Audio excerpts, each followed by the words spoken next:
Welcome to our next session on battling the character challenges.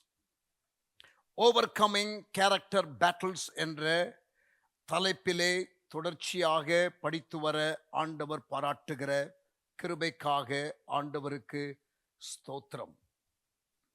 Today we are going to talk about இந்த செஷன்ல நாம் பேச போகிற தலைப்பு overcoming guilt and developing a clear conscience. குற்ற உணர்வை மேற்கொண்டு சுத்த மனசாட்சியை காத்துக்கொள்ளுதல். உங்களை குறித்து நீங்களே சாட்சி கொடுக்கக்கூடிய ஒரு நிலை, உங்களை குறித்து தேவன் சாட்சி கொடுக்கக்கூடிய ஒரு நிலை, உங்களை குறித்து மற்றவர்கள் சாட்சி சொல்லுகிற நிலை, உங்களை குறித்து எதிர்பேசுகிறவர்கள் சாட்சி சொல்லுகிற அளவிற்கு வாழுதல். குற்றப்படுத்தப்பட்ட நிலைமையிலே இல்லாதபடிக்கு உங்களை நீங்களே குற்றப்படுத்திக் கொள்ளலாம். சில நேரங்களிலே காரணமில்லாமல் குற்றப்படுத்திக் கொள்ளலாம், அல்லது மற்றவர்கள் உங்களை காரணமில்லாமல் குற்றப்படுத்தலாம். அதை குறித்து நான் சொல்லவில்லை. அல்லது மற்றவர்கள் உங்களை குற்றப்படுத்தும் பொழுது அதை நீங்கள் நம்பி you can feel guilty even without doing mistakes. You can sometimes imprison yourself by thinking that you are bad while actually you are not. நீங்கள் தவறு செய்யவில்லை, ஆனால் உங்களை நீங்களே வருத்தி கொள்ளுகிறதும், அல்லது உண்மையிலே நீங்கள் தவறு செய்யாத நேரத்தில் மற்றவர்கள் உங்களை குற்றப்படுத்துகிறதுனாலே அதை நம்பி நான் அப்படியா என்று நீங்கள் உங்களை நீங்களே பரிதாப நிலைக்குள்ளே தள்ளுகிறதான அந்த நிலையும் இருக்கக்கூடாது.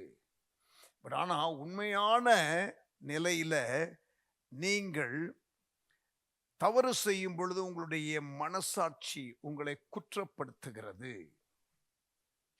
ஸோ தவறு செய்து குற்றப்படுத்தப்படுகிற மனசாட்சி, தவறு செய்யாமல் நம்மை நாமே குற்றப்படுத்திக் கொள்ளுகிறதான மனசாட்சி ஆகிய காரியங்களிலிருந்து விடுதலை பெற்று நாம் சரியான சுத்த மனசாட்சியோடு வாழுவதை குறித்து நாம் படிக்க போகிறோம். Let us very closely listen. நல்ல கவனமாக இதை கேளுங்கள், இந்த சப்ஜெக்டை புரிந்து கொள்வதற்கு. பைபிள்ல மனசாட்சியை குறித்து, கான்ஷியன்ஸை குறித்து என்னென்ன காரியங்கள் எல்லாம் அல்லது என்னென்ன வசனங்களை எல்லாம் நாம் பார்க்க முடியும். Let us look at it. நல் மனசாட்சி முதலாவது. நல் மனசாட்சி, good conscience.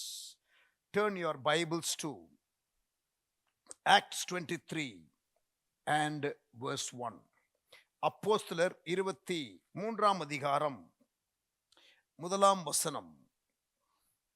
பவுல் ஆலோசனை சங்கத்தாரை உற்று பார்த்து, சகோதரரே, இந்நாள் வரைக்கும் எல்லா விஷயத்திலும் நான் நல் மனசாட்சியோடே தேவனுக்கு முன்பாக நடந்து வந்தேன். குட் கான்ஷியன்ஸ், நல் மனசாட்சி. 1 தீமோத்தேயு 1 அதிகாரம் 5 வசனம். 1 தீமோத்தேயு 1 அதிகாரம் 5 வசனம். கற்பனையின் பொருள் என்னவெனில், சுத்தமான இருதயத்திலும் நல் மனசாட்சியிலும், அண்டர்லைன், நல் மனசாட்சியிலும் மாயமற்ற விசுவாசத்திலும் பிறக்கும் அன்பே. The Bible talks about good conscience. எபிரேயர் 13:18. எபிரேயர் 13 அதிகாரம் 18 வசனம். எங்களுக்காக வேண்டிக் கொள்ளுங்கள். நாங்கள் நல் மனசாட்சி உள்ளவர்களாய் எல்லாவற்றிலும் யோக்கியமாய் நடக்க விரும்புகிறோம் என்று நிச்சயித்திருக்கிறோம். அகெயின், நல் மனசாட்சி, குட் கான்ஷியன்ஸ். 1 பேதுரு 3ஆம் அதிகாரம் 16ஆம் வசனம். கிறிஸ்துவுக்கேற்ற உங்கள் நல்ல நடக்கையை தூஷிக்கிறவர்கள் உங்களை அக்கிரமக்காரர் என்று உங்களுக்கு விரோதமாய் சொல்லுகிற விஷயத்தில் வெட்கப்படும்படிக்கு நல் மனசாட்சியுடையவர்களாய் இருங்கள். Be with good conscience so that those who accuse you will be put to shame. 21ஆம் வசனம். அதற்கு ஒப்பனையான ஞானஸ்நானமானது மாம்ச அழுக்கை நீக்குதலாயிராமல் தேவனை பற்றும் நல்மனசாட்சியின் உடன்படிக்கை. Talking about water baptism. So அப்போஸ்தலர் 23:1, 1 தீமோத்தேயு 1ஆம் அதிகாரம் 5ஆம் வசனம், எபிரேயர் 13:18, 1 பேதுரு 3ஆம் அதிகாரம் 16, 21 வசனங்கள் நமக்கு நல்மனசாட்சியை குறித்து சொல்லுகிறது. இன்னும் ஒரு வசனத்தை பார்த்து விடுவோம். 1 தீமோத்தேயு 1ஆம் அதிகாரம் 18ஆம் வசனம். குமாரனாகிய தீமோத்தேயுவே, உன்னை குறித்து முன் உண்டான தீர்க்க தரிசனங்களின்படியே நீ அவைகளை முன்னிட்டு நல்ல போராட்டம் பண்ணும்படி இந்த கட்டளையை உனக்கு ஒப்புவிக்கிறேன். நீ விசுவாசமும் நல்மனசாட்சியும் உடையவனாய் இரு. Be with good conscience. அடுத்து 2வது பைபிள்ல சொல்லப்பட்டது குற்றமற்ற மனசாட்சி. நல்மனசாட்சி என்று முதலாவது பார்த்தோம். அடுத்து குற்றமற்ற மனசாட்சி, conscience void of offense. Acts chapter 24 and verse 16. அப்போஸ்தலர் 24ஆம் அதிகாரம் 16ஆம் வசனம். இதனால் நான் தேவனுக்கும் மனுஷனுக்கும் முன்பாக எப்பொழுதும் குற்றமற்ற மனசாட்சி உடையவனாய் இருக்க பிரயாசப்படுகிறேன். தேவனுக்கு முன்பாகவும் மனுஷருக்கு முன்பதாகவும் குற்றமற்ற மனசாட்சியை உடையவனாய் இருக்க பிரயாசப்படுகிறேன். ஆமென். ஊழியத்துல, தேவனுடைய சேவையில, கிறிஸ்தவ விசுவாச வாழ்க்கையில தேவனுக்கு முன்பாகவும் மனுஷருக்கு முன்பாகவும் குற்றமற்ற மனசாட்சியோடு இருந்து நம்முடைய வாழ்க்கையை நாம் முடிக்க வேண்டும். 3வது சுத்த மனசாட்சி, பியூர் கான்ஷியன்ஸ். 1 தீமோத்தேயு 3ஆம் அதிகாரம் 9ஆம் வசனம். 1 Timothy chapter 3 and verse 9. விசுவாசத்தின் ரகசியத்தை சுத்த மனசாட்சியிலே காத்துக் கொள்ளுகிறவர்களாயும் இருக்க வேண்டும். Pure conscience. 2 தீமோத்தேயு 1ஆம் அதிகாரம் 2 Timothy chapter 1 verse 4 in Tamil and verse 3 in English. 2 தீமோத்தேயு 1:3 ஆங்கில வேதாகமத்தில், 2 தீமோத்தேயு 1:3 1ஆம் அதிகாரம் 3ஆம் வசனம் ஆங்கிலத்தில், 2 தீமோத்தேயு 1ஆம் அதிகாரம் 4ஆம் வசனம் தமிழ்ல. உன்னிலுள்ள மாயமற்ற விசுவாசத்தை நினைவு கூறுகிறதுனால் என் முன்னோர்கள் முதற்கொண்டு சுத்த மனசாட்சியோட ஆராதித்து வரும் தேவனை நான் ஸ்தோத்திரிக்கின்றேன். சுத்த மனசாட்சி. ஆமென். நல் மனசாட்சி, குற்றமற்ற மனசாட்சி, சுத்த மனசாட்சி இப்பொழுது எபிரேயர் 9ஆம் அதிகாரம் 9-10 வசனங்கள். Hebrews chapter 9 and verses 9 and 10. மனசாட்சியை பூரணப்படுத்த கூடிய ஒரு நிலைக்கு நாம் வர வேண்டும். பர்ஃபெக்ட் கான்ஷியன்ஸ், பூரண மனசாட்சி.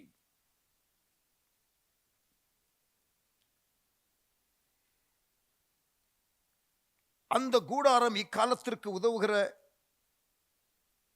ஒப்பனையாய் இருக்கிறது.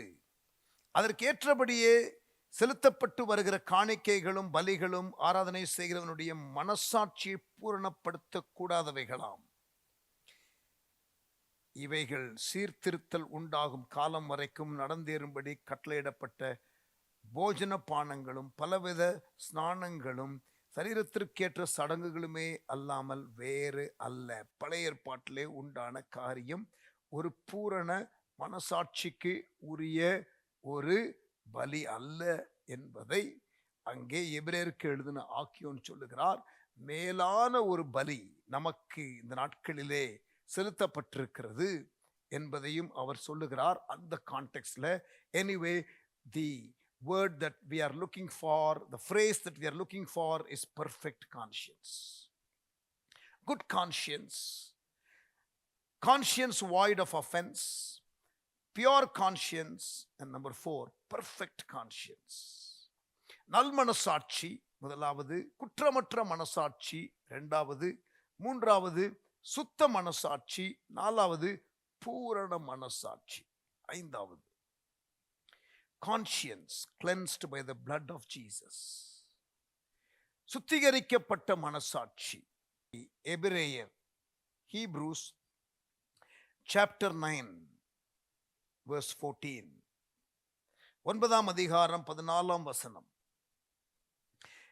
நித்திய ஆவியினாலே தம்மை தாமே பழுதற்ற பலியாக தேவனுக்கு ஒப்புக் கொடுத்த கிறிஸ்துவனுடைய இரத்தம் ஜீவனுள்ள தேவனுக்கு ஊழியம் செய்வதற்கு உங்கள் மனசாட்சியை செத்த கிரியைகளற சுத்திகரிப்பது எவ்வளவு நிச்சயம்.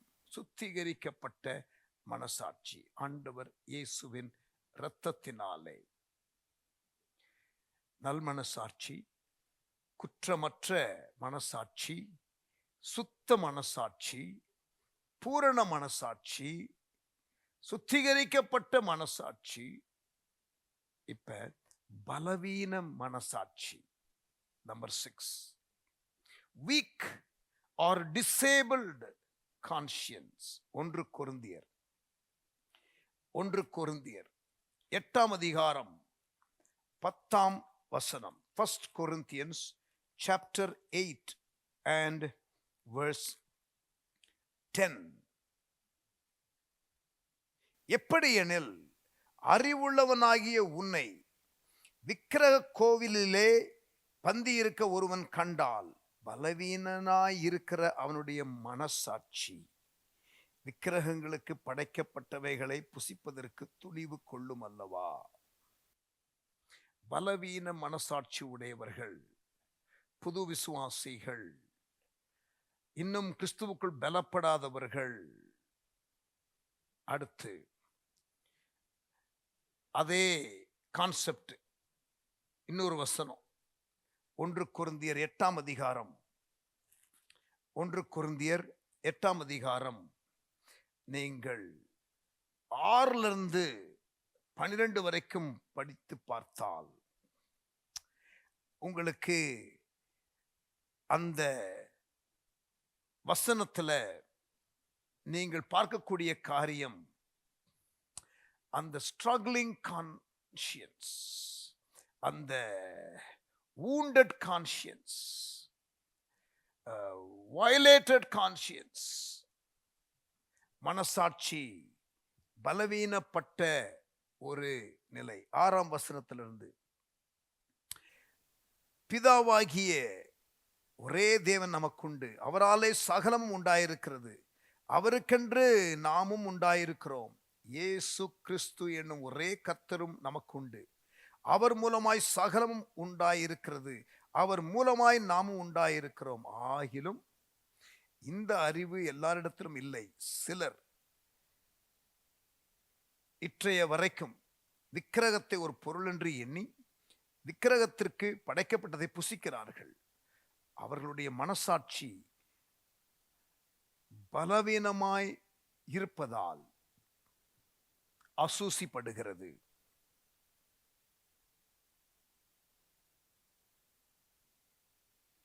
போஜனமானது நம்மை தேவனுக்கு உகந்தவர்கள் ஆக்க மாட்டாது. எண்ணத்தினால் எனில் புசிப்பதினால் நமக்கு ஒரு மேன்மையும் இல்லை, புசியாதிருப்பதனால் நமக்கு ஒரு குறைவும் இல்லை.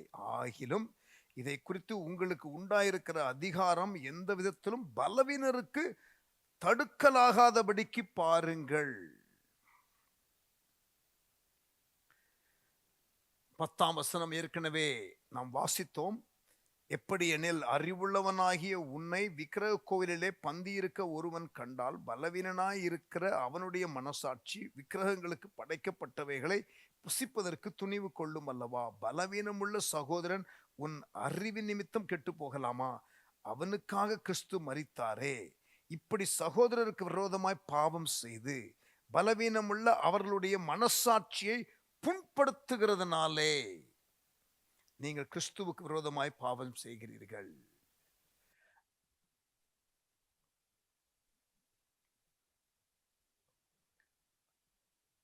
மற்றவர்களுடைய மனசாட்சியை புண்படுத்துகிற, மற்றவர்களுடைய மனசாட்சியை நாம் நிர்ணயம் செய்கிற, தடுமாறுகிறவர்களுடைய மனசாட்சியை நாம் நம்முடைய வாழ்க்கையின் மூலமாக தடுமாற செய்கிற ஒரு நிலை. இது எல்லாவற்றையுமே பலவீன மனசாட்சி என்று ஒட்டுமொத்தமாக எடுத்துக்கொள்வோம். முதலாவது நல்மனசாட்சி, இரண்டாவது குற்றமற்ற மனசாட்சி, மூன்றாவது சுத்த மனசாட்சி, நாலாவது பூரண மனசாட்சி, ஐந்தாவது சுத்திகரிக்கப்பட்ட மனசாட்சி, இப்பொழுது பலவீனமுள்ள மனசாட்சி. அடுத்து அசுத்த மனசாட்சி, defiled conscience, soiled conscience. 1 கொரிந்தியர் 8ஆம் அதிகாரம் 7ஆம் வசனம். இப்பொழுதுதான் நாம் அதை வாசித்தோம். அவர்களுடைய மனசாட்சி பலவீனமாயிருப்பதால் அசூசிப்படுகிறது. It gets defiled. அசுத்த மனசாட்சி. தீத்து 1ஆம் அதிகாரம்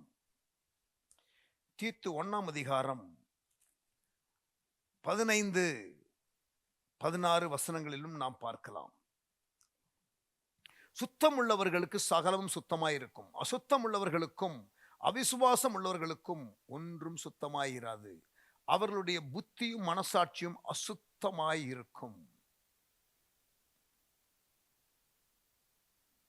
அவர்கள் தேவனை அறிந்திருக்கிறோம் என்று அறிக்கை பண்ணுகிறார்கள், கிரியைகளினாலோ அவரை மறுதலிக்கிறார்கள்.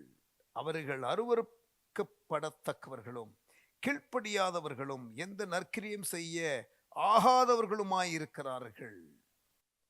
மனசாட்சி அசுத்தமாய் இருக்கிறவர்கள். சோ 7வது அசுத்த மனசாட்சி.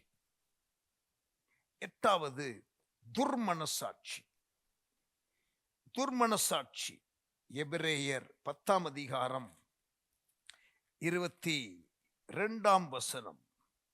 எபிரேயர் 10ஆம் அதிகாரம் 22ஆம் வசனம். துர்மனசாட்சி நீங்க தெளிக்கப்பட்ட இருதயம் உள்ளவர்களாயும் சுத்த ஜலத்தால் கழுவப்பட்ட சரீரம் உள்ளவர்களாயும் உண்மையுள்ள இருதயத்தோடும் விசுவாசத்தின் பூரண நிச்சயத்தோடும் சேரக்கடவோம்.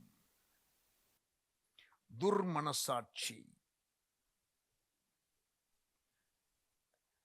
இந்த மத்தேயு 23:23க்கு வாங்க. Come to Matthew 23 and verse 23. மத்தேயு 23:23. மாயக்காரரே, வேதபாரகரே, பரிசேயரே, இயேசுனுடைய வார்த்தைகள், உங்களுக்கு ஐயோ, நீங்கள் ஒருதலாமையிலும் வெந்தயத்திலும் சீரகத்திலும் தசமபாகம் செலுத்தி நியாயப்பிரமாணத்தில் கற்பித்திருக்கிற விசேஷித்தவைகளாகிய நீதியையும் இரக்கத்தையும் விசுவாசத்தையும் விட்டுவிட்டீர்கள். இவைகளையும் செய்ய வேண்டும், அவைகளையும் விடாதிருக்க வேண்டும். சில காரியத்தை குறித்து உங்களுக்கு சரியான மனசாட்சி இருக்கிறது, கன்விக்ஷன் இருக்கிறது. ஆனால் சில காரியத்தில் உங்களுக்கு சரியாக இருக்க வேண்டிய கான்ஷியன்ஸ் சரியாக இல்லை. சில காரியத்தில் உங்களுக்கு மனசாட்சி சரி என்று சொல்லுகிறது, சில காரியத்தில் அது தவறு என்று சொல்லுகிறது. The wavering conscience. இப்ப கடைசியா 9வதாக, மனசாட்சியில் சூடுண்ட பொய்யர், மறுத்து போன மனசாட்சி, seared conscience. கடைசி காலத்துல இப்படிப்பட்டவர்கள் இருப்பார்கள். 1 தீமோத்தேயு 4ஆம் அதிகாரம் 1ஆம் வசனம். ஆகிலும் ஆவியானவர் வெளிப்படையாய் சொல்லுகிறபடி பிற்காலங்களிலே மனசாட்சியில் சூடுண்ட பொய்யருடைய மாயத்தினால் சிலர் வஞ்சிக்கிற ஆவிகளுக்கும் பிசாசின் உபதேசங்களுக்கும் செவி கொடுத்து விசுவாசத்தை விட்டு விலகி போவார்கள். ஸோ ஒரு 9 விதமான கான்ஷியன்ஸை பைபிள்ல சொல்லப்பட்டிருக்கிறதை நாம் இப்பொழுது அந்த ரெஃபரன்சஸை நாம் கேட்டோம். இந்த சப்ஜெக்ட் என்ன என்றால், குற்ற மனசாட்சியை உடையவர்களாக நாம் இல்லாதபடிக்கு சுத்த மனசாட்சி உள்ளவர்களாக மாறுவது எப்படி, குற்ற மனசாட்சி எப்பொழுது வரும், அந்த குற்ற மனசாட்சியோடு நாம் இருக்கக்கூடாது, அந்த குற்ற மனசாட்சியிலிருந்து வெளியிலே வர வேண்டும். நாம் தேவனுக்கு முன்பதாகவும் மனுஷருக்கு முன்பதாகவும் நமக்கு நாமே சுத்த மனசாட்சி உடையவர்களாய் நாம் இருப்பது அவசியம். அந்த குற்றப்படுத்துகிற மனசாட்சியாக இருக்கும் என்றால், துர்மனசாட்சியாக இருக்கும் என்றால், அசுத்த மனசாட்சியாக இருக்கும் என்றால், பலவீன மனசாட்சியாக இருக்கும் என்றால், அதை நாம் மாற்றி சுத்திகரிக்கப்பட்ட மனசாட்சியாக, பூரண மனசாட்சியாக, சுத்த மனசாட்சியாக, குற்றமற்ற மனசாட்சியாக, நல் மனசாட்சியாக நாம் மாற்றிக்கொள்ள வேண்டும். மனசாட்சியில் சூடுண்ட பொய்யர் என்று இங்கே நாம் வாசிக்கிறோம். கடைசி காலத்திலே இப்படிப்பட்டவர்கள் இருப்பார்கள். சரி, நல்ல கவனிங்க. Let us try to understand the word conscience. இந்த மனசாட்சி என்ற வார்த்தையை நாம் புரிந்து கொள்வோம். முதலாவது, the Oxford Dictionary, ஆக்ஸ்போர்ட் அகராதி, ஆங்கில அகராதி சொல்லுகிறது, கான்ஷியன்ஸ் என்ற வார்த்தைக்கு it is an inward knowledge or consciousness, the faculty that passes judgment on the moral quality of actions of an individual. ஒரு தனி நபருடைய வாழ்க்கையில, அவனுடைய நெறி சம்பந்தப்பட்ட வாழ்க்கையில அது சரியா தவறா என்பதை உணர்த்துகிற, நமக்கு உள்ளுக்குள் இருக்கிற ஒரு அறிவு, இன்வர்ட் நாலேஜ் ஆர் கான்ஷியஸ்னஸ். அது நமக்குள்ள இருந்து நீ செய்தது தவறு என்று உள்ளுக்குள்ள ஒரு அம்பையர் இருக்கிறது போல, உள்ளுக்குள்ள ஒரு referee, no ball, you have violated the zone that you have to bowl. It's a wide, it's a height ball, you have crossed the crease. அப்படி அம்பையர் சொல்றது போல நமக்குள்ளுக்குள்ள இருந்து கொண்டு நம்முடைய மனசாட்சி இது தவறு என்று ஒரு அலார்ம் பெல் போல உள்ளுக்குள்ளே அடிக்கின்ற ஒரு காரியம்தான் இந்த மனசாட்சி. இன்னொரு ஆங்கில டிக்ஷனரி சொல்லுகிறது, the moral sense or consciousness within oneself that determines whether an action is right or wrong, good or bad. நமக்குள்ள இருந்து அது சரியா தவறா என்பதை சொல்லுகிற ஒரு உள்ளான ஒரு குணம், உள்ளான ஒரு குணாதிசயம். ரோமர் 2 அதிகாரம், Romans chapter 2 and verse 15. அவர்களுடைய மனசாட்சியும் கூட சாட்சியிடுகிறதினாலும் குற்றம் உண்டு குற்றம் இல்லை என்று அவர்களுடைய சிந்தனைகள் ஒன்றை ஒன்று தீர்க்கிறதினாலும் நியாய பிரமாணத்திற்கேற்ற கிரியை தங்கள் இருதயங்களில் எழுதியிருக்கிறது என்று காண்பிக்கிறார்கள். Good to know that there is a moral conscience in every human being which was placed by God.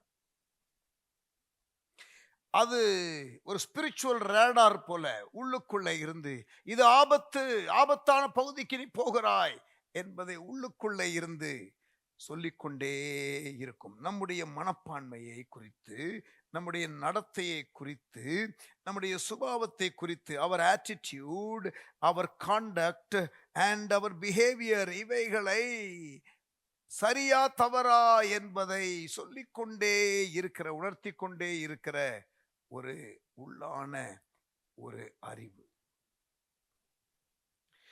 யாருக்கு இந்த மனசாட்சி இருக்கும்? Who has a conscience? Every human being has a conscience.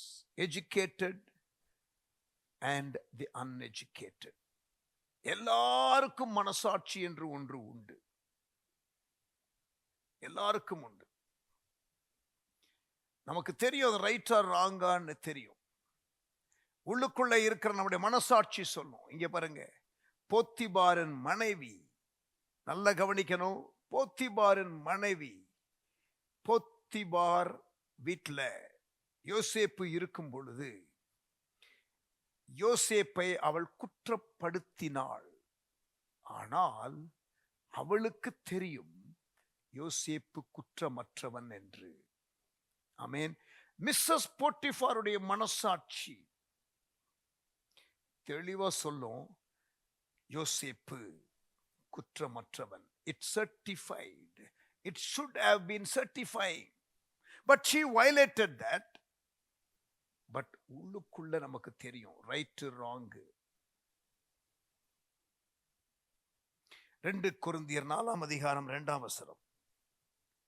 2 கொரிந்தியர் 4 அதிகாரம் 2 வசனம்.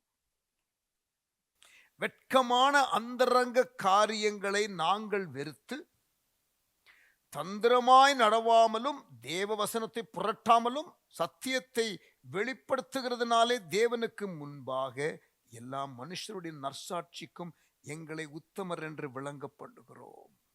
மற்றவர்களுடைய மனசாட்சிக்கும் எங்களை உத்தமர் என்று விளங்கப்படுகிறோம். Joseph was like that. Although she accused him, deep in her heart she would know that Joseph was a clean man. நல்லவர்க்கெல்லாம் சாட்சிகள் 2, ஒன்று மனசாட்சி. பழைய பாடல் ஞாபகம் வந்துருச்சு. நல்லவர்க்கெல்லாம் சாட்சிகள் 2, ஒன்று மனசாட்சி, மற்றொன்று தெய்வத்தின் சாட்சி என்று அந்த பாடல்ல வரும். ட்ரூ. ஆமென். உங்களுடைய மனசு உங்களை குறித்து என்ன சொல்லுகிறது? அது உங்களை குற்றப்படுத்துகிறதா? அந்த குற்றப்படுத்துதல் சம்டைம்ஸ் அது கரெக்டா? உங்க கான்ஷியன்ஸ் எப்பொழுதுமே கரெக்டா இருக்குமா? நல்லா கவனிங்க. Is your conscience always right? No. So உங்க கான்ஷியன்ஸ்னு இருக்குதே, அதை முதல்ல கண்டிஷன் பண்ணணும். முதலாவது சுத்திகரிக்கப்படும். அதுக்கப்புறம் பலவீனமாக இருக்கும். அதை நம்முடைய வசனத்தினால கண்டிஷன் பண்ணணும். இதுதான் ஸ்டாண்டர்டுன்னு அதை உள்ள ஒரு கிரிட் மாதிரி. அது அந்த கிரிட்டை நம்ம என்ன பண்ணணும், கரெக்டா செட் பண்ணணும். அப்பொழுது இந்த வசனத்திற்கு ஏற்ற விதத்தில் நம்முடைய மனசாட்சியை நம்ம என்ன பண்ணணும், கண்டிஷன் பண்ணணும். ஆண்டவர் நமக்கு கொடுத்திருக்கிற ஒரு கிரிட் உள்ள நம்ம எதையாகிலும் ஒரு காரியத்தை மீறும் பொழுது அது நமக்கு ஒரு அலார்ம் பெல்லை போல, ஒரு ரெஃப்ரியை போல, ஒரு அம்பையரை போல உள்ளே இருந்து அது உணர்த்தி கொண்டே இருக்கும். போத்திபாரின் மனைவி வாயைத் திறந்து சொல்லல, யோசேப்பு நிரபராதி என்று குற்றப்படுத்தினாள். ஆனால் 100க்கு அதிபதி இயேசுவை குறித்து அவன் சாட்சி சொன்னான். பிலாத்து இவர்கள் ஒன்றும் குற்றத்தை நான் காணவில்லை என்று கையை கழுவினான். குற்றமற்ற இரத்தத்தை காட்டிக் கொடுத்தேனே என்று யூதாசு சாட்சி கொடுத்தான். ஆமேன். அது ஆண்டவருடைய சாட்சி, மற்றவர்களுடைய மனசாட்சி சொல்லுகிறது அவன் கரெக்ட். ஆமேன். யோபுவை குறித்து ஆண்டவர் சாட்சி கொடுக்கிறார். பவுலை குறித்து ஆண்டவர் சாட்சி கொடுக்கிறார். அவன் இப்பொழுது ஜெபிக்கிறான். அனனியா கிட்ட பேசும் பொழுது, இப்பொழுது அவனை நான் சந்தித்தேன், அவன் ஜெபிக்கிறான். ஜெபிக்கிற ஒரு மனிதன் பவுல் என்று சாட்சி கொடுத்தார் அனனியாவிடத்திலே. யாரு? இயேசு. யோபுவை குறித்து பிசாசனிடத்திலே ஆண்டவர் சாட்சியாக சொல்லுகிறார். மோசே சாந்த குணம் உள்ளவன் என்று சாட்சி கொடுக்கிறார். என்னாகமம் 12ஆம் அதிகாரம். ஆண்டவரின் சாட்சி, மற்றவர்களின் சாட்சி, நம்முடைய சாட்சி. இங்க பாருங்க, மனசாட்சி என்பது எப்பொழுதுமே வில் ஆஃப் காடா? நோ. நல்ல கவனிங்க, மனசாட்சியும் தேவ சித்தமும் ஒன்னா இல்ல. உங்கள் மனசாட்சி பொதுவா ரைட் ராங் என்று ஒரு ஹியூமனிஸ்டிக் வியூல அது சொல்லும். அது எந்த விதமா கண்டிஷன் பண்ணப்பட்டிருக்கிறதோ அந்த விதமாகத்தான் அது ஆக்ட் பண்ணும். உதாரணமா, ஒரு ரட்சிக்கப்படாத மனுஷனுடைய மனசாட்சி ஒரு கல்லை பார்த்து, ஒரு சிலையை பார்த்து வணங்குவது சரி என்று சொல்லும். அது தேவ சித்தமா? நோ. அவனுடைய கான்சியன்ஸ் சொல்லுகிறது அது கரெக்ட் என்று. ரட்சிக்கப்படுகிறதற்கு முன்னதாக சத்தியம் தெரியாத வேளையில அவனுடைய கான்சியன்ஸ் என்ன சொல்லுகிறதோ அதை அவன் செய்கிறான். அது ஒரு விக்கிரகத்திற்கு முன்பதாக வணங்குவது சரிதான் என்று அந்த மனசாட்சி சொல்லுகிறது. So conscience is not the will of God, but conscience can be conditioned and made to align with the will of God, which can serve as a grid. அதுதான் நாம் ஏம் பண்ண வேண்டும் நம்முடைய வாழ்க்கையிலே.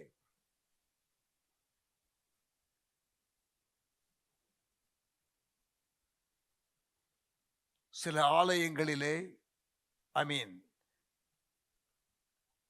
வெளியிலே உள்ள மற்ற மார்க்கத்தாரின் ஆலயங்களிலே தேவதாசி என்று சொல்லுகிற ஒரு காரியம் அண்டைய காலத்திலே இருந்தது. டெம்பிள் ப்ராஸ்டிடியூட்ஸ் என்று சொல்லுவார்கள். அப்ப அந்த டெம்பிள் ப்ராஸ்டிடியூட்ஸோட போய் இருப்பது தவறு இல்லை என்று உங்களுடைய மனசாட்சி சொல்லலாம். But that is wrong. நான் சொல்றது புரியுதா?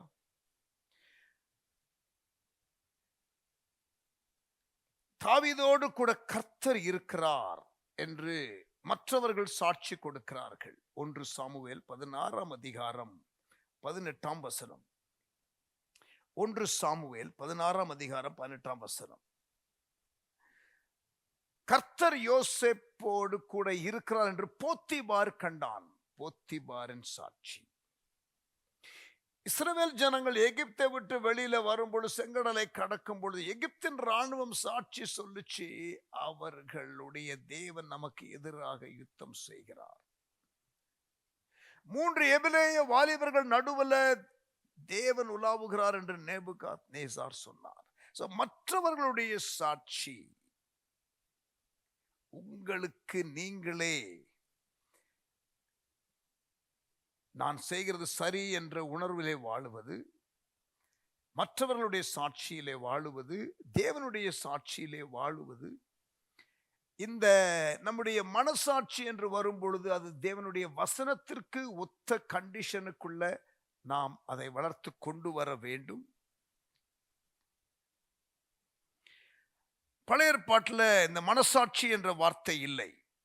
The word conscience is not there in the Old Testament. ஆனால் மனது, இருதயம், David's heart smote him. David's conscience told him that he did something wrong. 1 Samuel 24:5 1 Samuel 24:5 அவனது மனது அடித்துக் கொண்டிருந்தது. அது conscience. Conscience is an internal judge. நமக்குள்ளாக இருக்கிற ஒரு நீதிபதி. examining all that I do and say. நான் செய்கிற, சொல்லுகிற, என்னுடைய மனப்பான்மை எல்லாவற்றையும் நிதானிக்கிற, உள்ளுக்குள் இருக்கிற ஒரு நீதிபதியை போன்ற ஒரு காரியம். இந்த மனசாட்சி நாம் தவறு செய்கிறதற்கு முன்பதாக அது உணர்த்தும், தவறு செய்யும் பொழுது அது உணர்த்தும், செய்த பிறகு நீ குற்றம் செய்து விட்டாய் என்று அது உணர்த்தி கொண்டே இருக்கும். It acts before, it acts during, and it acts after.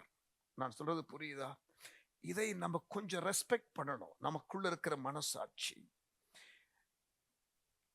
ஆனா கவனிங்க, இந்த மனசாட்சியை மீறி செய்ய முடியுமா? S, you can. பட் செய்யக்கூடாது என்பதுதான் சேலஞ்ச்.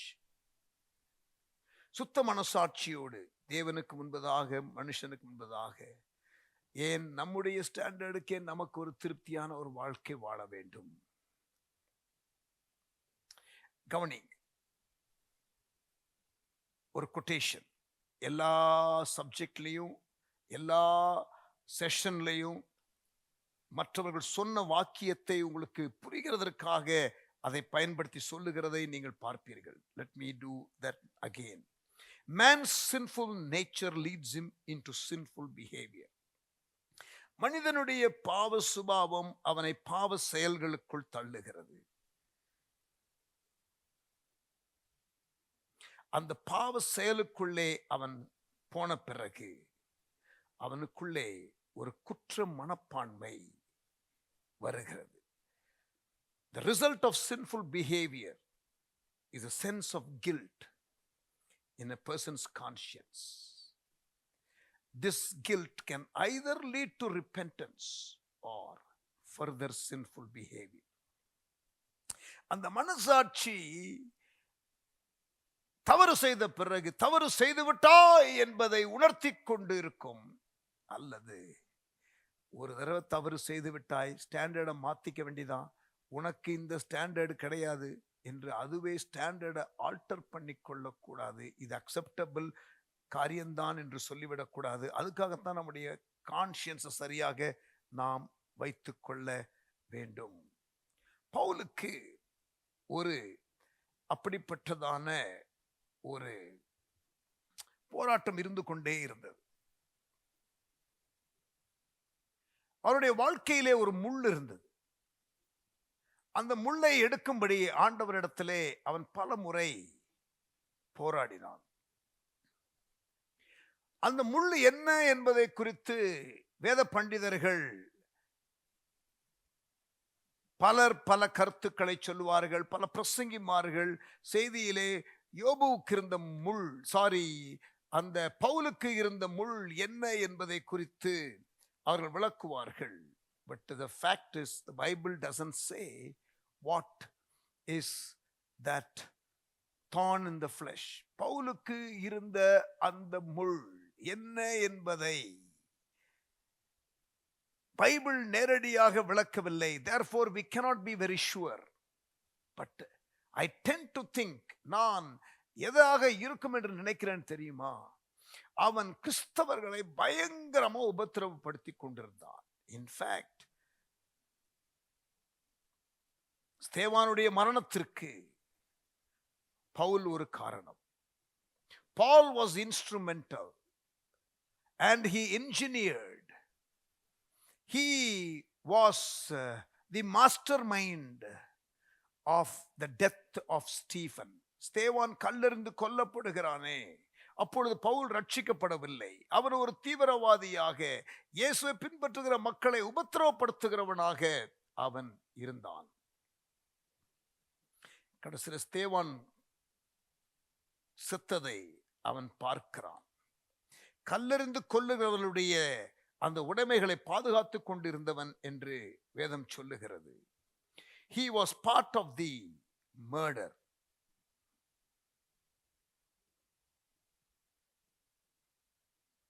ரட்சிக்கப்பட்டான் 9ஆம் அதிகாரத்தில். ஸ்தேவான் மரிக்கிறதுக்கு முன்பதாக இவர்கள் செய்கிறது என்னதென்று தெரியாமல் செய்கிறார்கள், இவர்களை மன்னியும் என்று ஜெபித்த ஜெபத்தை பவுல் அநேகமாக கேட்டிருப்பான். இப்பொழுது அவனுடைய ஜெபம் கேட்கப்பட்டு இவன் ரட்சிக்கப்படுகிறான் 9ஆம் அதிகாரத்தில்.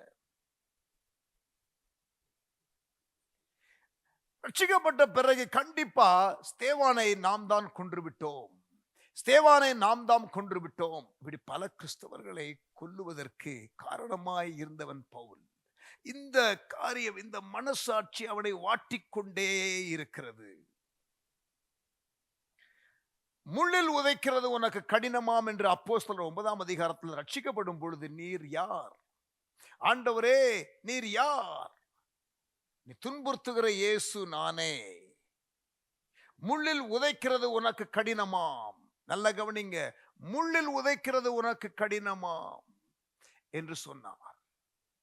அப்ப முள்ள நீங்க மெரிச்சிங்கன்னா என்ன ஆகும்? அது உங்களுக்கு தான் அது ஆபத்து. நீ கிறிஸ்தவர்களை உபத்திரவப்படுத்தும் பொழுது உனக்கு தாண்டா அது வேதனை. நீ துன்புறுத்துகிற இயேசு நானே. முள்ளில் உதைக்கிறது உனக்கு கடினமாம் என்று இயேசு சொன்னார். அந்த முள், அந்த உபத்திரவப்படுத்துறானே கிறிஸ்தவர்களை, அந்த செயல் இருக்கிறதே, அதை இயேசு முள்ளில் உதைக்கிறது என்று சொன்னாரே. இப்பொழுது மாம்சத்திலே எனக்கு ஒரு முள் கொடுக்கப்பட்டிருக்கிறது என்று பவுல் சொல்லுகிறானே. அதை நான் யோசித்து பார்க்கும் பொழுது பவுலுக்கு அந்த குற்ற உணர்வு, நாம் இப்படி கிறிஸ்தவ ஊழியர்களை கொன்று போட்டோமே. ரட்சிக்கப்பட்ட பிறகு, அழைக்கப்பட்ட பிறகு ஊழிய பாதையில் ஆண்டவரே, இந்த குற்ற உணர்வு என்னை வாட்டுகிறது, என்னை விட்டு அதை எடுத்து போடும், எடுத்து போடும், எடுத்து போடும் என்று ஜெபிக்கிறான். என் கிருபை உனக்கு போதும் மகனே, என் கிருபை உனக்கு போதும் மகனே என்று ஆண்டவர் தேற்றுகிறார்.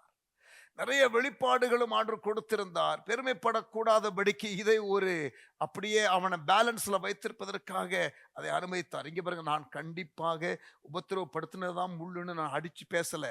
ஆனால் ஒருவேளை அங்கே முள்ளில் உதைக்கிறது கடினமாம் என்று சொன்னபடினாலே, இந்த இடத்திலே மாம்சத்திலே ஒரு முள் கொடுக்கப்பட்டிருக்கிறது என்று சொல்லுகிறதுனாலே, அந்த குற்ற உணர்வினாலே அந்த விடுதலை இல்லாமல் அதையே நினைத்து கொண்டு அவ்வப்பொழுது வேதனைப்படுவானோ இருந்திருக்கலாம்.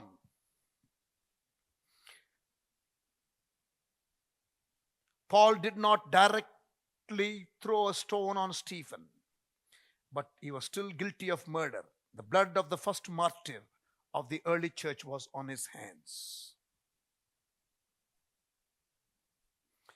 Stephen died victoriously, and he forgave those who threw stones at him. ஸ்தேவான் கொல்லப்படுகிறது, அந்த சிலுவையிலே இயேசு அடிக்கப்பட்டு கொல்லப்படுகிறாரே, கிட்டத்தட்ட அதற்கு ஈக்குவல் தான். கல்லால எரிந்து ஒருத்தங்களை கொல்றாங்கன்னா எப்படி இருக்கும் யோசிச்சு பாருங்க. ஒரு கல் உங்க மேல போட்டா எப்படி இருக்கும்? அப்படியே சரமாரியா கல் வைத்து அடித்து, நீங்க நடு ரோட்ல இருக்கிறீங்க, பல பேரு கல்ல வைத்து அடிக்கிறாங்க, நீங்க செத்து போறீங்க. இதை சந்தோஷமாய் பார்த்து கொண்டிருந்தவன் Pavul. Probably it was a past thing that was haunting him. ஆனா கடைசியில் அவனுடைய வாழ்க்கையில பிலிப்பியர் 3ஆம் அதிகாரத்துல 13-14 அவன் சொல்லுகிறான், பின்னானவைகளை நான் மறந்து முன்னானவைகளை நோக்கி. I believe Paul found forgiveness. He was not able to forget.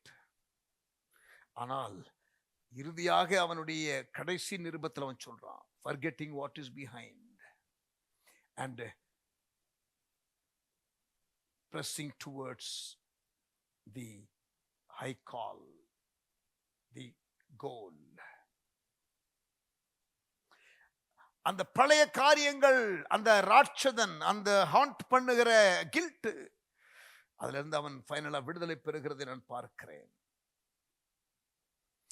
அவன் செய்தது நல்லது என்று நினைக்கவில்லை. He can never think that.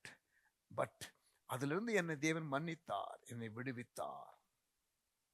அதே போலதான் நாமும் நம்முடைய பழைய வாழ்க்கையில அல்லது நம்முடைய ரட்சிக்கப்பட்ட பிறகு கூட ஸ்ட்ரகிள் பண்ணி கொண்டிருக்கிற கடந்த கால வாழ்க்கையில உள்ள ஃபெயிலியர்ஸ், நீங்க ஆண்டவரிடத்துல மன்னிப்பு பெற்றுக்கொண்ட பிறகும் அந்த குற்ற உணர்வு உங்களை பிடித்து கொண்டு இருக்கலாம். அந்த கான்ஷியன்ஸ் உங்களை பிக் பண்ணும் போது அது மனம் திரும்புதலுக்கு நேரம் நடத்தணும். அந்த மனம் திரும்பின பிறகு, ஆண்டவர் மன்னித்த பிறகு அந்த குற்ற உணர்விலே நீங்கள் இருக்கக்கூடாது. குற்ற உணர்விலே இருக்கிறது சரியா? மன்னிக்கப்படாமல் குற்ற உணர்விலே இருப்பது தவறு. குற்றம் செய்யாமல் குற்ற உணர்வோடு இருப்பது தவறு. ஆனால் குற்றம் செய்துவிட்டு அந்த குற்ற உணர்வை டீல் பண்ணாமல் இருப்பது தவறு. நான் சொல்லுகிறது புரியுதா? நம்முடைய பழைய காரியத்தை நாம் ஆண்டவரிடத்திலே செட்டில் பண்ணிட்டு அந்த கில்ட்ல இருந்து வெளியில வரணும். சகேயு என்ன பண்ணானா, யாரையாவது ஏமாத்தி இருந்தான் 4 மடங்கு திருப்பி தரேன்னு சொன்னான். சம்டைம்ஸ் ரிப்பென்டன்ஸோட நிறுத்தக்கூடாது. ரெஸ்டிடியூஷன் என்ற காரியத்திற்குள்ள நம்ம கடந்து போகணும். நம்முடைய குற்ற உணர்விலிருந்து நாம் விடுதலை பெறுவதற்கு சில நேரத்தில் மனம் திரும்புதல் மட்டும் போதாது. நாம் அந்த விட்ட காரியத்தை, தவறு செய்த காரியத்தை சரி செய்யக்கூடிய காரியமாக இருந்தால் அதை சரி செய்யவும் நாம் எஃபர்ட் எடுக்க வேண்டும். ஆமென். நிறைய பேர் இந்த குற்ற உணர்வு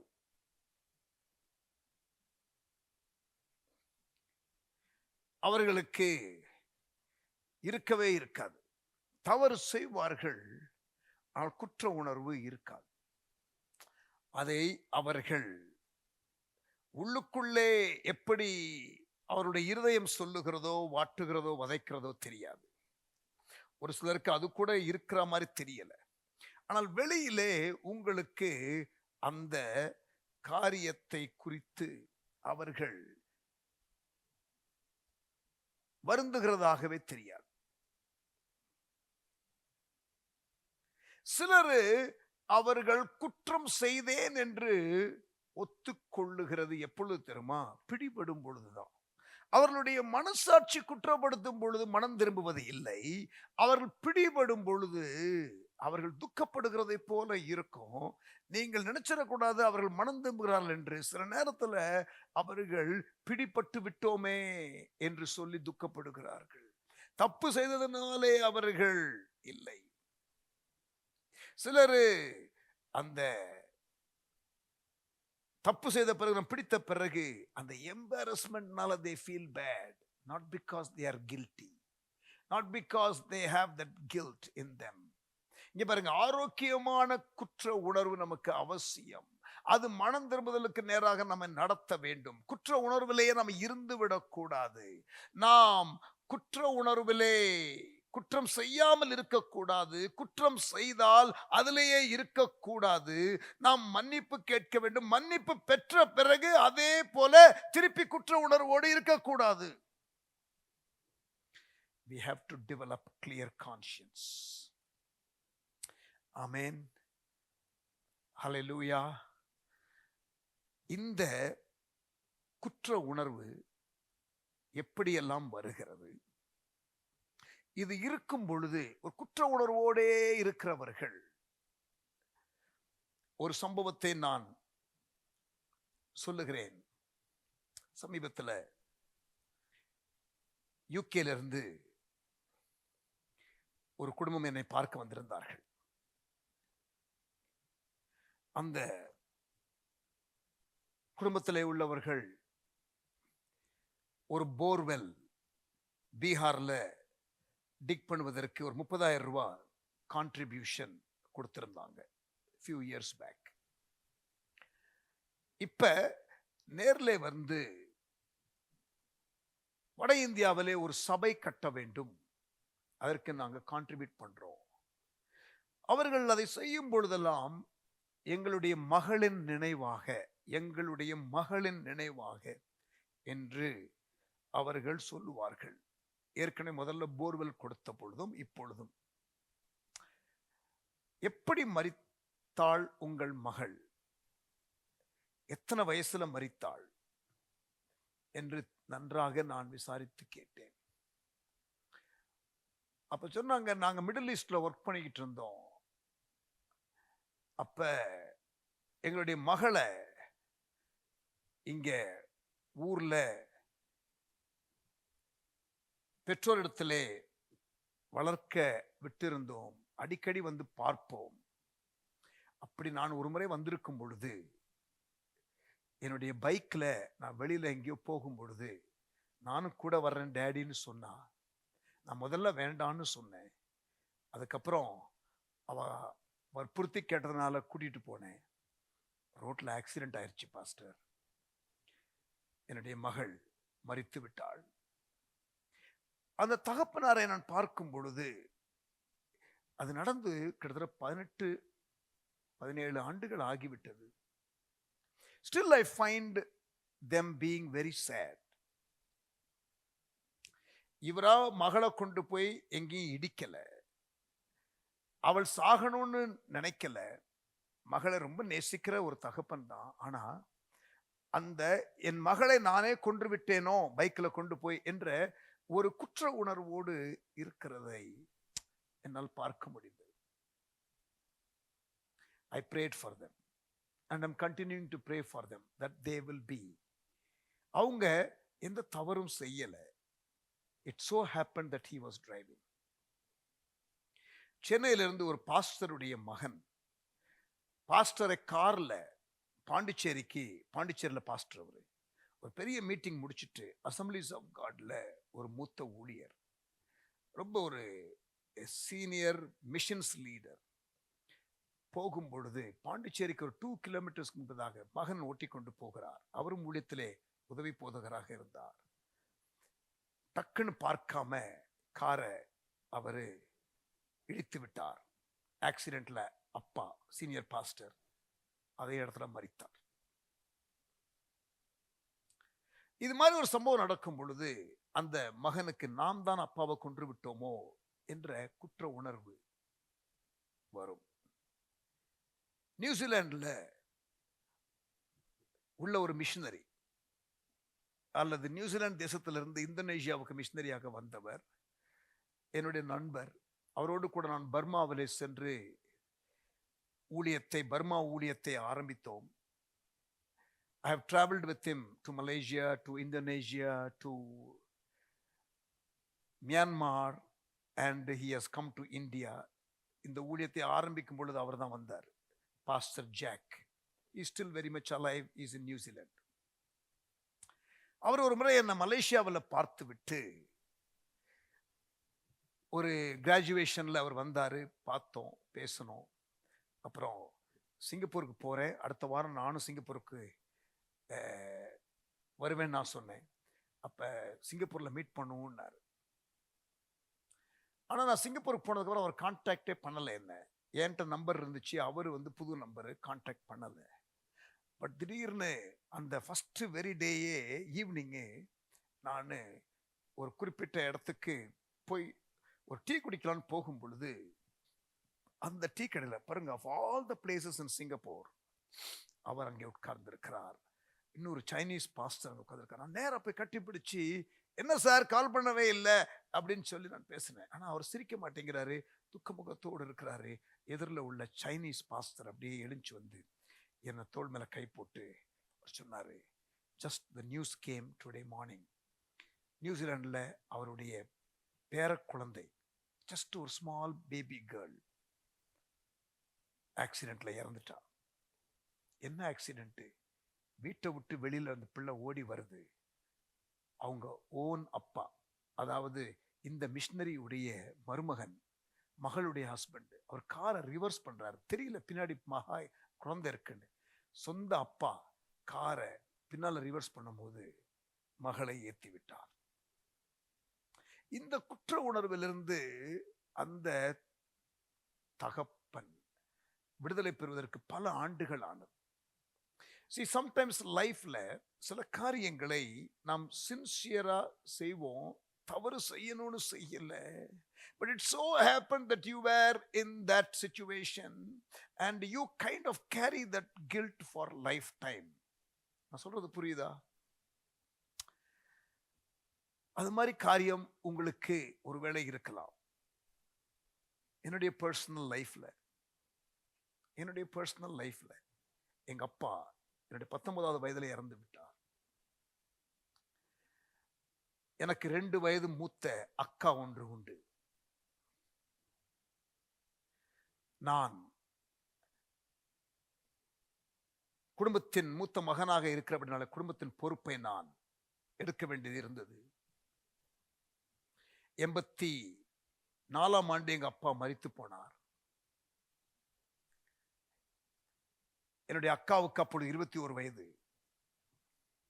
88வது ஆண்டு எங்க அக்காவுக்கு 25 வயதாக இருக்கும் பொழுது, எனக்கு 23 வயதாக இருக்கும் பொழுது எங்க அக்காவுக்கு ஒரு திருமண ஏற்பாடை செய்வதற்கு எல்லாவற்றையும் சின்சியரா செய்தோம். ரொம்ப சின்சியரா செய்தோம். அதாவது என்னுடைய திராணிக்கு மிஞ்சி, நல்லா கவனிங்க, என்னுடைய சம்பளம் அன்றைக்கு ஒரு 1500 ரூபாய், அது கூட கிடையாது, 1200 ரூபாய் என்னுடைய சம்பளம் 1988ல. வீட்டு வாடகை 650 ரூபாய். அப்ப யோசிச்சு பாருங்க. அந்த நேரத்துல எங்க அக்காவுடைய கல்யாணத்துக்கு 45,000 ரூபாய் செலவு பண்ணி, அப்படின்னா கிட்டத்தட்ட என்னுடைய 5 வருஷ சம்பளம் பயங்கரமா பிரயாசப்பட்டு சொந்தக்காரங்கிட்ட போய் பேசியில அந்த திருமணத்திற்காக நான் ரொம்ப பிரயாசப்பட்டேன். ரொம்ப கவனமா என்னால முடிஞ்ச அளவுக்கு என்னுடைய அறிவுக்கு நான் செய்தேன்.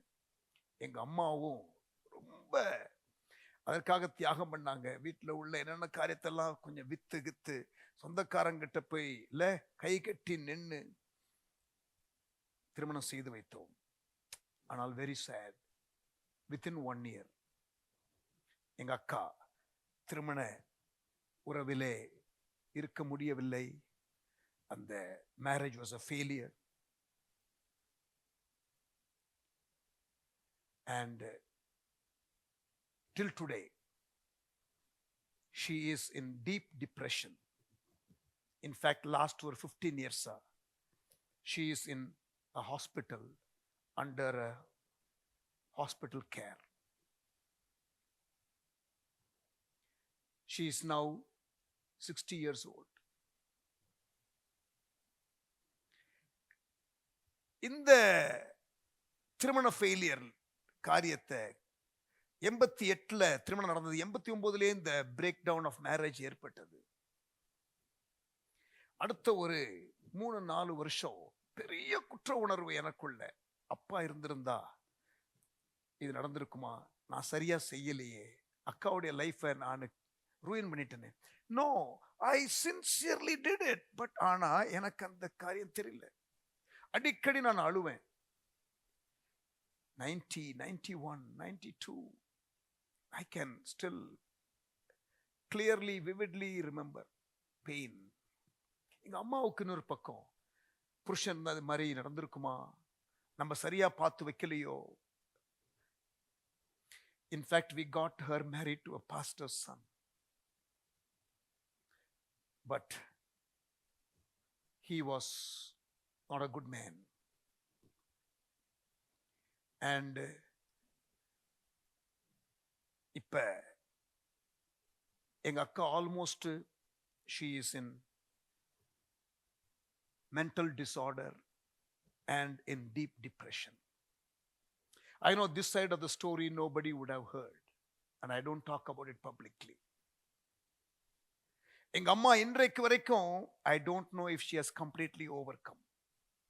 பட் 93ல நான் பைபிள் காலேஜ்ல இருக்கும் பொழுது ஒரு நாள் ப்ரேயர் ரூம்ல Many students were all praying, and I broke down and cried, and they all ministered to me. இது என்னுடைய தவறு அல்ல என்பதை ஆண்டவர் உணர்த்தினார். நீ சின்சியரா செய்த. Why do you have to live in this guilt, which is not at all your fault? நான் சொல்றது புரியுதா? See, தப்பு செய்யாத ஒரு காரியத்தை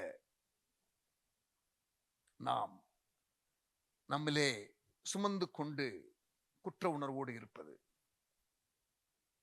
அல்லது தவறு செய்த காரியமாக இருந்தாலும் ஒரு குற்ற உணர்வு இருந்தாலும் மன்னிக்கிற ஒரு தேவன், அந்த பழைய காரியங்களை நம்ம விட்டு நீக்குகிற ஒரு தேவன் நமக்கு உண்டு. நம்முடைய பாவம் மூடப்பட்டது. அறிக்கையிடும் பொழுது சங்கீதம் 32:1 நம்முடைய பாவம் தேவனின் முதுகு பின்னால் எரியப்பட்டது. ஏசாயா 38:7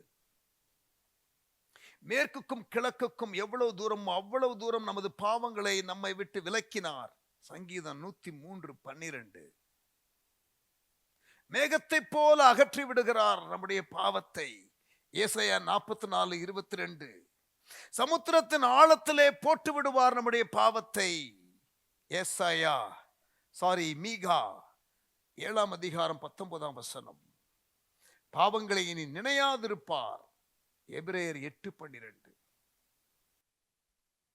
பாவம் மூடப்பட்டது, தேவனின் முதுகு பின்னால் எரியப்பட்டது. மேற்குக்கும் கிழக்குக்கும் எவ்வளவு தூரமோ அவ்வளவு தூரம் நமது பாவங்களை நம்மை விட்டு விலக்கினார். மேகத்தை போல அகற்றி விடுகிறார். சமுத்திரத்தின் ஆழத்தில் போட்டு விடுவார். பாவங்களை இனி நினையாதிருப்பார். Hallelujah. Allow God to forgive you and come out of that guilt. You forgive yourself even if you have done a mistake and be free of guilt. தப்பே செய்யாம உங்களை குற்றப்படுத்திக் கொண்டு நீங்கள் இருக்காதிருங்கள், அல்லது மற்றவர்கள் உங்களை குற்றப்படுத்த விடாதிருங்கள். சொல்லுகிறது புரிகிறதா? We'll talk more about that in the next session. How to deal with it, how to overcome guilt, and how to develop clear conscience. நல்ல ஆண்டவருக்கு பிரியமான குட் கான்ஷியன்ஸை வளர்த்துக் கொள்வது எப்படி? I know this is not something commonly talked about, so probably conceptually உங்களுக்கு இதை புரிந்து கொள்வது கூட கடினமாக இருக்கலாம். And I even find it a little challenging to communicate this to you. உங்களுக்கு புரிய வைக்கிறதும் எனக்கு கொஞ்சம் சேலஞ்சாக இருக்கிறதை நான் உணர்ந்தேன். But anyway, I have communicated. May the Holy Spirit help you. Amen.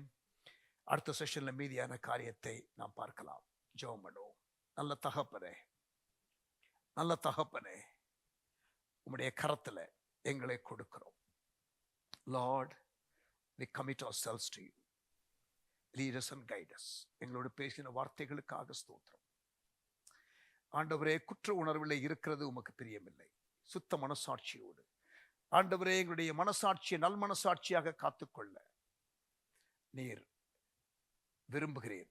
எங்களுக்குள்ள நல்ல மனசாட்சியை வளர்த்துக்கொள்ள ஆண்டவரே, அந்த கிரிட் உள்ள இருக்கிறதான கிரிட் வசனத்திற்கு ஒத்த, தேவனுடைய ஸ்டாண்டர்டுக்கு ஒத்த ஆண்டவரே கிரிட்டாக இருக்கட்டும். சின்ன காரியத்துல வலது பக்கம் இடது பக்கம் சாய்ந்தாலும் கூட வடியுதுவே என்று காட்டுகிற பரிசுத்த ஆவியான ஒரு பக்கம், அதே நேரத்தில் எங்களுக்குள்ள இருக்கிறதான மனசாட்சி இன்னொரு பக்கம்.